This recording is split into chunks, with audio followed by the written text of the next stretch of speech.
Hey there everyone, welcome back to TechMechie. Today we'll be reviewing the Samsung S95B QD-OLED TV. When people first started seeing the S95B in action, many were blown away, and with good reason. The QD-OLED panel, which offers brighter, more vibrant colors combined with the near-infinite contrast of OLED, produced a stunning picture that made jaws drop. If you've watched an S95B review that came out soon after its launch in the spring of 2022, you'll know what I'm talking about. But Samsung has made adjustments to the TV since its release that have changed the S95B's performance in some areas. Samsung has made these changes through a series of firmware updates, and these updates can impact you depending on how you use your TV. It appears the firmware updates have had the most impact on gamers. Firmware version 1403 introduced issues of VRR flickering and dimmer HDR gaming, which I measured with this set. It looks like version 1420 fixed the VRR issue, which I didn't observe because I never had version 1403. But the EOTF undertracking problem remains. SDR gaming appears to be unaffected by this update. Earlier firmware updates apparently lowered brightness levels in certain HDR movie modes, but I can't really speak on that from experience because my set came with firmware version 1310, and those HDR movie changes occurred in previous firmware versions. But from what I've seen with firmware version 1310 and 1420, movies look great on the S95B. You're getting the deep OLED blacks with bright, vibrant colors that pop without looking over the top and oversaturated. For SDR content, Filmmaker mode with color temperature set to warm 2 and peak brightness set to medium gave a pretty accurate picture out of the box, at least for colors. Since I was targeting D65 for my white point, some adjustments had to be made. Post-calibration, color accuracy in SDR was great, with the white point calibrated to D65. HDR was also calibrated in Filmmaker mode with warm 2 color temperature and peak brightness set to high. Color accuracy in HDR wasn't as accurate as the Sony A95K I tested, but the Samsung S95B did get about 130 nits brighter in HDR peak luminance, so it's up to you to decide which is more important. The S95B supports HDR10 and HDR10+, and the QD-OLED panel does an incredible job showing off HDR movies. The colors and glittering specular highlights look amazing, especially when contrasted against the S95B's deep blacks. The presentation is really a step up from WOLED panels I've seen, and as more content is released in HDR10+, you should be able to enjoy even more material in this format. I'll talk more about gaming in a moment, but first let's look at the layout and design of the S95B.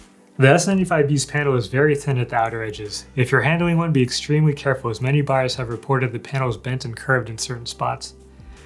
I was happy to see no bends on the set I had. I had seen pictures of the panels bent from other owners, and we made it a point to be as careful as we could taking the TV out of the box and moving it around. The panel sits on a center stand that raises it about 2 7/8 inches from the table. It gives some clearance if you want to place a soundbar in front of the TV. Just measure your soundbar first to make sure you have the space. Also, the front of the stand takes up about 4 inches of space in front of the TV. The total depth of the stand is about 11 1/8 inches from back to front. So make sure your tabletop will have enough space for the TV and soundbar if you're going to be using both. In the back there are 4 HDMI inputs, all HDMI 2.1 compliant. One of the HDMI inputs supports the UARC. There are also 2 USB ports, an RF input for an over-the-air antenna, an Ethernet port, and an optical audio out port. The reflective surface of the panel has a purplish tint. However, it does a decent job of diffusing reflections. If very bright light is shining on the panel, the black levels can be raised slightly, so plan accordingly if you watch television in a very bright room, as it can impact the viewing experience. Okay, let's finish discussing gaming on the S95B. I think it deserves some consideration if you're planning to use the TV specifically for heavy console or PC gaming. Like I said earlier, SDR gaming doesn't appear to be affected by the new update. So if you don't play a lot of HDR games, you won't really have any issues. If you already own an S95B and you're unhappy with how your game mode currently looks, or you're planning to buy an S95B and are concerned about game mode, there are many resources online you can turn to for settings. I found a lot of helpful settings from users at AVS Forums that have worked really hard to get the best possible picture out of the S95B in gaming and also movie modes. I'll post a link below in the description to a page on the forum where you can find a bunch of picture settings from different users.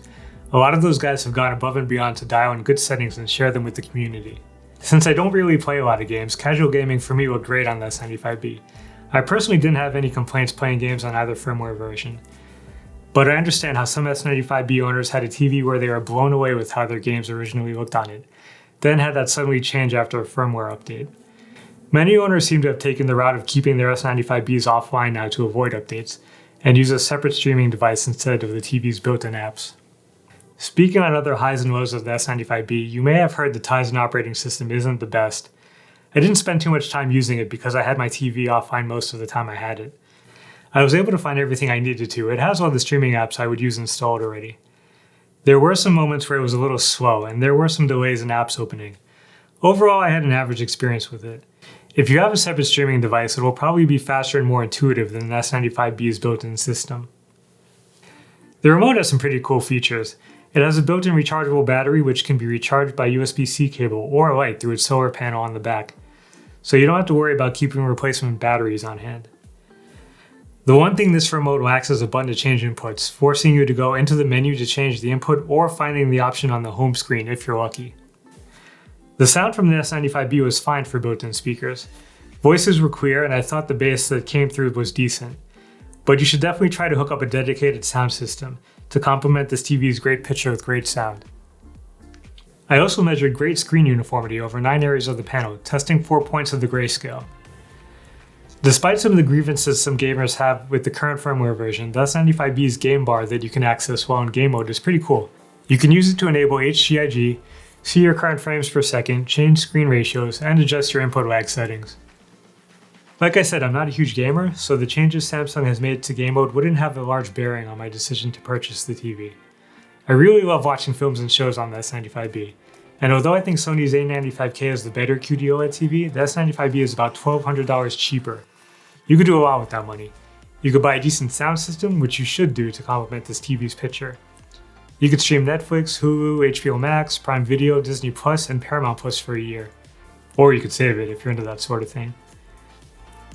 It's always smart to do some research before making a big purchase like a high-end TV, but I would say it's even more important for the S95B. I think the S95B delivers a beautiful picture on a new generation panel that most users will love. If you're a gamer, be honest with yourself on how important gamma accuracy is to you in HDR gaming, and keep an eye on online forums where new firmware update changes are discussed. Thanks for watching. We've got some more reviews and some giveaways coming up, so please subscribe to the channel so you don't miss anything. Let us know below in the comments what you think about the S95B. And if you like this video,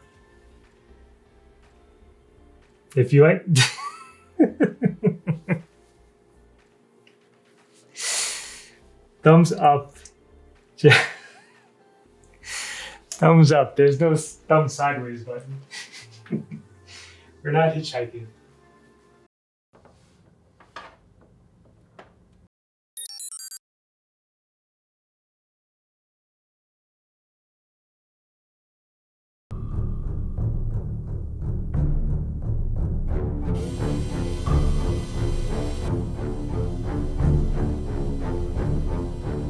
Here you go.